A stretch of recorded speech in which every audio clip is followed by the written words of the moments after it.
वाखार महामंडळाच्या वतीनं जिल्ह्याभरामध्ये अनेक ठिकाणी जे ते गोडाऊन तयार करण्यात आलेले आहेत। शेतकऱ्याचा शेतमाल जो आहे तो या ठिकाणी व्यवस्थित साठवून ठेवता यावा यासाठी या गोडाऊनची निर्मिती करण्यात आलेली आहे। या ठिकाणी शेतमाल ठेवल्याच्या नंतर शेतकऱ्याकडून विशिष्ट प्रकारचा दर सुद्धा आकारला जातो, परंतु हा शेतमाल या ठिकाणी ठेवल्याच्या नंतर येथील अधिकारी आणि कर्मचाऱ्यांचा दुर्लक्षपणा कशा पद्धतीने होतो हे तुम्हाला आम्ही दाखवणार आहोत।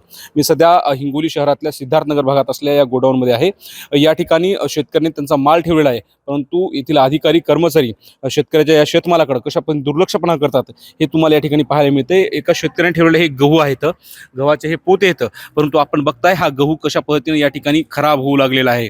खरं तर ही या गव्हाची काळजी घेणं, हा गहू भिजू न देणं ही जबाबदारी येथील प्रशासनाची असते, परंतु त्यांचं पूर्णपणे दुर्लक्ष झाल्याचं आपल्याला पाहायला मिळते। या गव्हामधून आता धूळ बाहेर पडू लागली आहे, अशी अवस्था या गव्हाची झाली। हे पोतं प्राथमिकदृष्ट्या भिजल्याचं सुद्धा पाहायला मिळते। अशाच पद्धतीनं शेतकऱ्याचा जो शेतमाल आहे त्यामध्ये हळद, करडई, त्याचबरोबर हरभरे, तूर, मूग, उडीद मोठ्या प्रमाणात या ठिकाणी ठेवलेलं आहे, परंतु अनेक शेतकऱ्यांचा जे शेतमाल आहे तो खराब झाल्याची तक्रार या ठिकाणी शेतकऱ्यांनी प्रशासनाकडे दिलेली। त्यानुसार आज प्रशासनाचं एक पथक या ठिकाणी पाहणी करून गेलेलं आहे आणि शेतकऱ्यांना या गोडाऊनचे जे येथील अधिकारी आहेत, कर्मचारी आहेत, त्यांच्यावर कारवाई करू असं आश्वासन दिले। आता या गोडाऊनच्या अधिकाऱ्यावर, कर्मचाऱ्यावर काय कारवाई होती ते पाहणं महत्त्वाचं आहे। माधव दिपके, एबीपी माझा, हिंगोली।